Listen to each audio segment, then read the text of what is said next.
पुराने ज़माने में एक बुढ़िया रहती थी। उसके पास एक चरखा था। एक दिन एक अल्लाह का बंदा चलता चलता उसके पास आया। उससे पूछा कि ऐ बुढ़िया, तूने सारी ज़िंदगी चरखा काता है, कोई काम अल्लाह की रज़ा के लिए भी किया है? क्या तुम्हें मौजूद भी है कि अल्लाह है या नहीं?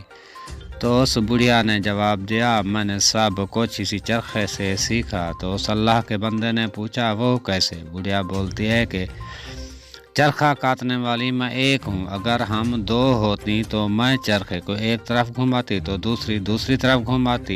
इस तरह सूत टूट जाता।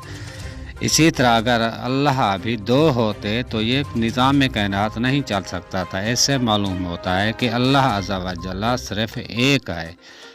वह दिन रात हर घड़ी हमारे पास मौजूद है और हमें देखता रहता है। हमारे चैनल को लाइक और सब्सक्राइब